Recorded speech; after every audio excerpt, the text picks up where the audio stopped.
Phoenix, Arizona, corul de fete nu poartă batic. Și atunci tinerii de la noi se lovesc de aspectul ăsta.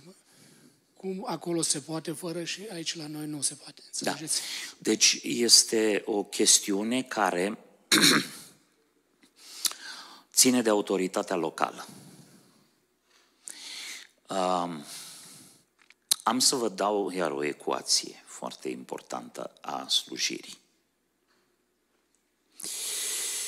Când eu sunt chemat să predic Evanghelia într-o biserică, eu predic Evanghelia sub autoritatea cuvântului, în primul rând.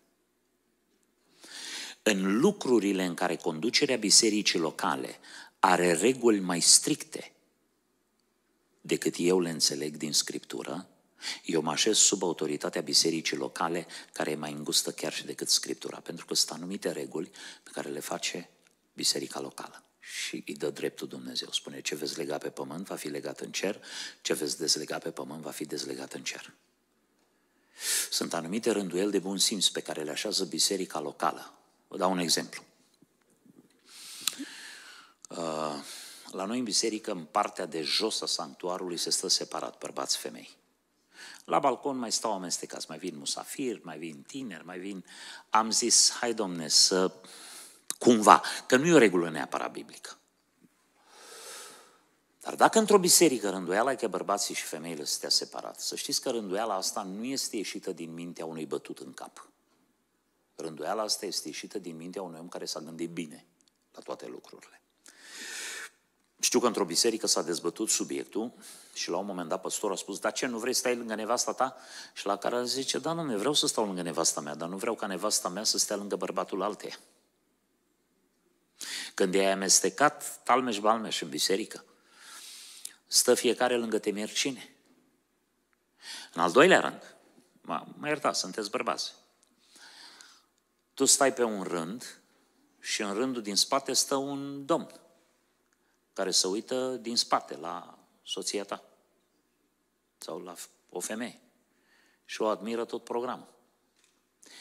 Creezi în biserică anumite particularități de așezare care incită firea pământească și transformă prezența noastră în biserică un prilej de întinare a Duhului.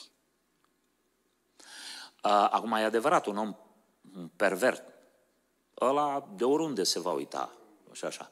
Dar, noi știm că proximitatea și apropierea produce explozii chimice.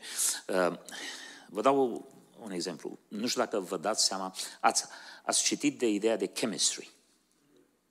Știți că în noi, absolut toate funcțiunile noastre organice sunt pe bază de explozii chimice, inclusiv comunicarea între organe, comunicarea în sistemul nervos, e pe bază de explozii chimice, care transferă informații, transferă particule. Fiecare dintre noi, unde suntem, avem un bubble în jurul nostru, plin de aceste emanații. Pentru că există o relație intimă între suflet și trup. Sufletul generează explozii în trup.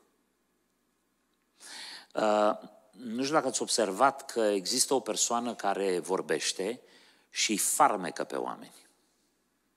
Acest duh de a-i fermeca este valabil când e în persoană acolo. De exemplu, ați ascultat vreodată vreo cuvântare de-a lui Hitler? Deci pentru mine cuvântările lui Hitler sunt niște demențe. Aș urla de nerv dacă nu m-ar bufni râsul. Cum să-i convingi pe oameni cu urletele alea patetice, cu zbierăturile alea, cu lătrăturile alea, cu felul ăla de a fi? Pe cine convingi cu așa ceva? Ei, oriunde omul ăsta vorbea, spiritul lui demonic, de ură, de răutate, de superioritate, se transfera audienței. Și audiența era vrăjită de toate aceste lucruri.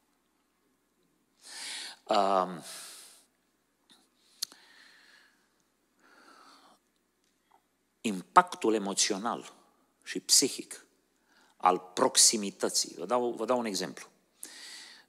La locul de muncă, și by the way, să știți că nici pentru bărbați, nici pentru femei nu este permis să meargă la lunch cu persoane de sex opus și să aibă lunch, că sunt just friends, că sunt, just.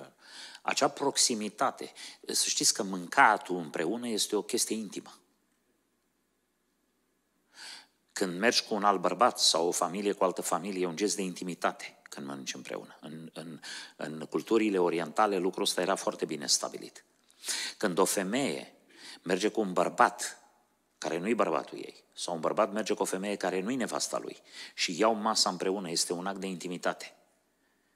Ei, în proximitatea aia fizică se combină niște explozii, se creează niște schimburi de emoții și de explozii psihice, care produc o apropiere, care produc o conversație mai intimă, la al doilea lunch mai intimă, la al treilea lunch mai intimă, și o femeie cinstită sau un bărbat cinstit care niciodată n-a intenționat să aibă o relație ilicită, se trezește tentat dincolo de puterile lui. Pentru că organismul este depășit de acest chemistry care se realizează între două ființe, atracție. Uneori e numită în termeni seculari atracție fatală, de nebiruit. Iată de ce trebuie păstrată distanța. Inclusiv atunci când vorbim cu o femeie, există, sau o femeie cu un alt bărbat, există oameni care nu știu să respecte limitele, barierele de distanță. El are impresia că dacă se bagă în sufletul își vorbește de aproape sau ea crede că se face mai bine înțeles. Nu. Se creează o apropiere nesănătoasă prin atingeri aparent nevinovate. Deci trebuie să existe niște etichete foarte stricte de comportament a unui bărbat și a unei femei. Dar ce, domne, dar ce? Stai, așteaptă până îți rup gâtul. Ține distanța. Sunt lucruri de etichetă pe care trebuie să le învățăm și mai ales în societatea de astăzi.